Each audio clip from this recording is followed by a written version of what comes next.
सर्वेभ्यः बालिकाभ्यश्च नमो नमः। अद्य चतुर्थपाठे विद्यालयस्य पुनः अवबोधनस्य समयमस्ति। चलन्तु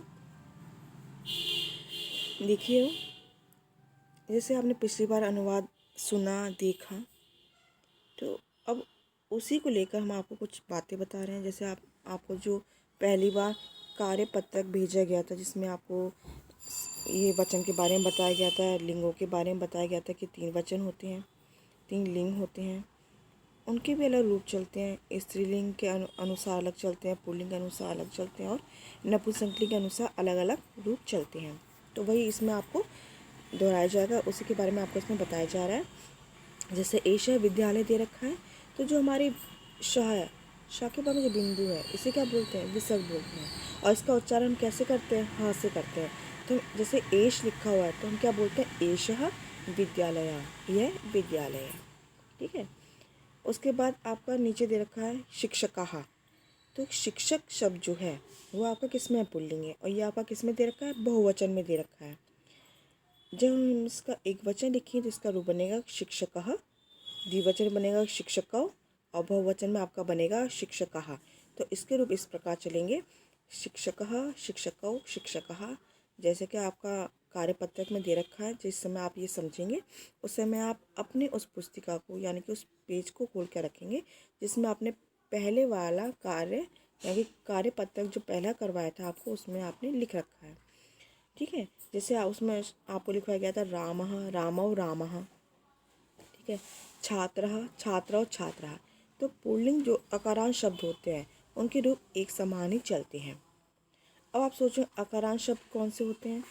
जब हम किसी शब्द का उच्चारण करते हैं, तो उच्चारण करने के बाद जो शब्द का अंत होता है, जिस स्वर पर उसका अंत होता है, उससे उसको जाना जाता है। जैसे हमने राम बोला, रामः बोला, तो वैसे रूप तो इसका राम है। तो राम क्या हो गया? हमारा अकारांत हो गया, यानी उसके बाद क्या छोटा की साउंड आ रही है। ठीक है, उच्चारण किया जा रहा है, तो वो आपका हो जाएगा राम, यानी कि अकारांत। अगर हम बोलेंगे रमा, रमा आपका किस में आ गया? स्त्रीलिंग में, क्योंकि हमारा जो शब्द का अंत हो रहा है वो किस पे हो रहा है? आ स्वर पे, बड़ा आ जो होता है उस पर उसका अंत हो रहा है, तो इसलिए हम उसको क्या बोलते हैं? आकारांत। तो यानी कि जो स्त्रीलिंग शब्द होते हैं वो हमारे आकारांत होते हैं, इकारांत भी होते हैं और उकारांत भी होते हैं। लेकिन आप पहली बार संस्कृत पढ़ रहे हैं, इसलिए आपको आधारभूत जो ज्ञान है पहले आप वहीं से शुरुआत करेंगे, उसके बाद आपको आगे समझना बहुत ही आसान हो जाएगा। ठीक है। अब जैसे इसमें तीसरी लाइन में दे रखा है शिक्षिकाः, तो शिक्षिका, अगर हम विसर्ग अभी हटा दें तो शब्द इसका क्या है? शिक्षिका। तो जो शिक्षिका है हमारा, वो हमारे किस में है? स्त्रीलिंग में है, और हमारा ये बहुवचन है। इसका हमारा एक वचन बनेगा शिक्षिका, शिक्षिके, शिक्षिकाः। जैसे कि रमा, रमे, रमाः, माला, माले, मालाः। तो स्त्रीलिंग के रूप इस प्रकार चलते हैं, एक वचन, द्विवचन और बहुवचन में। अब जो इसमें यहाँ दे रखा है, इधर पहली पंक्ति में एषा संगणक यंत्र प्रयोगशाला अस्ति, यह कंप्यूटर प्रयोगशाला है। तो जो प्रयोगशाला दे रखी है, प्रयोगशाला आप जब उच्चारेंगे क्या निकल रहा है? प्रयोगशाला। तो यानी कि बाद में जो शब्द हमें सुनाई दे रहा है, शब्द का जिस पर हो रहा है वो हमारा क्या है? आकारांत है। तो हमारा प्रयोगशाला शब्द हो जाएगा आकारांत स्त्रीलिंग शब्द। तो इसका रूप भी वैसे ही बनेगा जैसे रमा, रमे, रमा। तो प्रयोगशाला, प्रयोगशाले, प्रयोगशालाः। अब ये आपका दे रखा है संगणक यंत्राणी। तो संगणक यंत्राणी है, ये हमारा किस में है?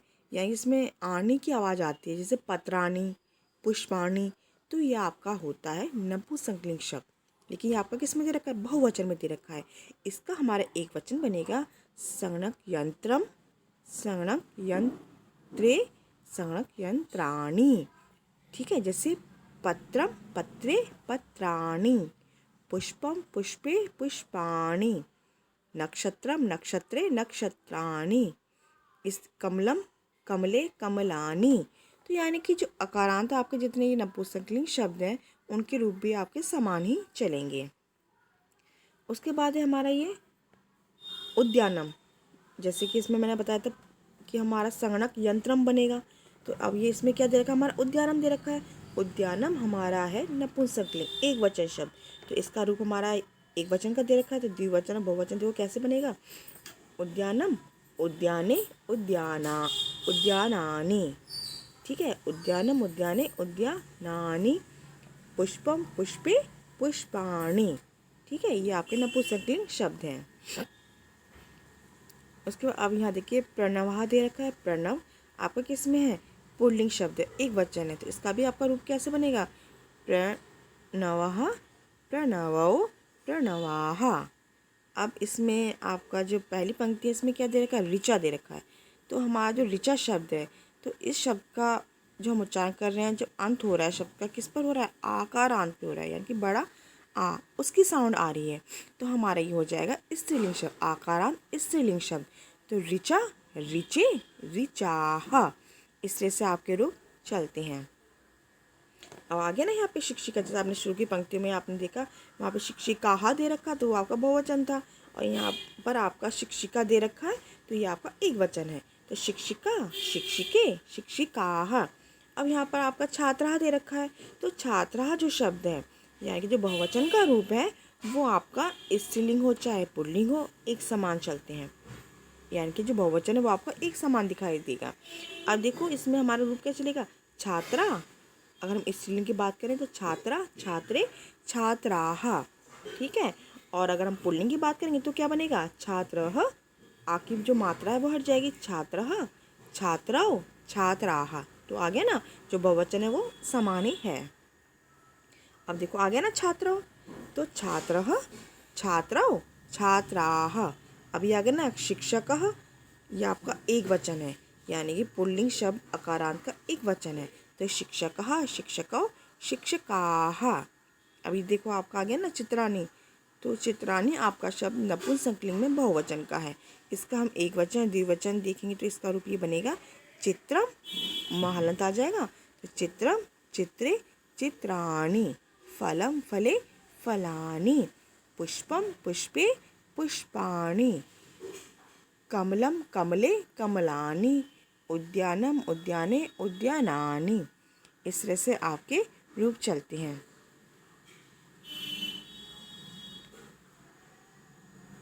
और उसके बाद देखिए आपका जो इसमें क्रियापद दे रखे हैं, ये पठामी, जैसे कि आपने पढ़े कि अंग्रेजी के माध्यम से अंग्रेजी के रूप लेके मैं आपको समझाती हूँ। जैसे अंग्रेजी में आपने पढ़ा कि फर्स्ट पर्सन, सेकंड पर्सन और थर्ड पर्सन होते हैं, उसी प्रकार हमारे संस्कृत में भी 3 पर्सन होते हैं। प्रथम पुरुष यानी कि फर्स्ट पर्सन को हम यहाँ बोलते हैं प्रथम पुरुष, सेकंड पर्सन हमारा यहाँ मध्यम पुरुष बन जाता है, और हमारा जो थर्ड पर्सन है उसको हम इसमें बोलते हैं उत्तम पुरुष। तो जो हमारा इसमें प्रथम पुरुष होता है, प्रथम पुरुष हमारा वो होता है जिसके बारे में हम बात करते हैं, यानी कि हमारे आसपास उपस्थित नहीं होता है बल्कि दूर होता है, तो वो हमारा कहलाता है प्रथम पुरुष। जैसे सह, एषः, रामः, रमा, ये आपके आ जाएंगे, किस में आएंगे, ये आपके प्रथम पुरुष आ जाएंगे। तो अंग्रेजी में और संस्कृत में ये अंतर है कि अंग्रेजी में जो आपका फर्स्ट पर्सन होता है, ठीक है, वो हमारा संस्कृत में थर्ड पर्सन बन जाता है, और जो आपका अंग्रेजी में थर्ड पर्सन होता है वो हमारा संस्कृत में फर्स्ट पर्सन बन जाता है। लेकिन समानता कहाँ पर रहती है, सेकंड पर्सन की, यानी कि अंग्रेजी में और संस्कृत में दोनों में ही जो हमारा सेकंड पर्सन है, मध्यम पुरुष है, वो समान ही रहता है, ठीक है। अब हमारा जैसे मध्यम पुरुष है, मध्यम पुरुष हम किसको लेके चलते हैं, तुमको, तो हम युवाम यूयम, तुम दोनों, तुम सब। उसके बाद आपका आता है उत्तम पुरुष। उत्तम पुरुष में हम लेके चलते हैं मैं को, यानी कि अहम आवाम वयम, अहम मैं, आवाम हम दोनों, वयम हम सब, ठीक है। तो यानी कि जैसे सह तौ ते, एषः एतौ एते, त्वं युवाम यूयम, अहम आवाम वयम, इस तरह से। तो जो आपका प्रथम पुरुष होता है वो होता है जिसके बारे में हम बातचीत करते हैं, संकेत के द्वारा, इशारे के द्वारा हम बताते हैं कि देखो वो वहाँ जा रहा है। हम बोलेंगे देखो वह जा रहा है, तो हम क्या बोलेंगे, सह गच्छति, यानी कि वो सुन नहीं रहे हमारी बातें, हम सिर्फ संकेत के द्वारा आपस में बातें कर रहे हैं दूसरे के बारे में। वो हमारा प्रथम पुरुष होता है। और जो हमारा मध्यम पुरुष होता है वो होता है हमारा सुनने वाला। ठीक है, मध्यम पुरुष हमारा सुनने वाला होता है और जो हमारा उत्तम पुरुष होता है वो होता है बोलने वाला। जैसे मैं आपको समझा रही हूँ, मैं आपको पढ़ा रही हूँ, तो मैं आपकी हो गई उत्तम पुरुष, और आप सुन रहे हो तो आप हो जाएंगे मध्यम पुरुष। और आपके और हमारे के अलावा जो और कोई है वो हमारा कहलाता है प्रथम पुरुष। तो आज की वीडियो में इतना ही है, और आपको अगर किसी प्रकार की समस्या है तो आप उससे सीधे बातचीत कर सकते हैं। और वही, अगर आप जिस समय आप इसको समझना चाहेंगे, समझने की कोशिश कर रहे होंगे, उस समय आप अपने कार्यपत्र को सामने रखेंगे, जिससे कि आपको जो लिंग है, तीनों वचन उसमें जो है उसको समझने में आसानी रहेगी। ठीक है ना, स्त्रीलिंग, पुल्लिंग और नपुंसकलिंग हो गया।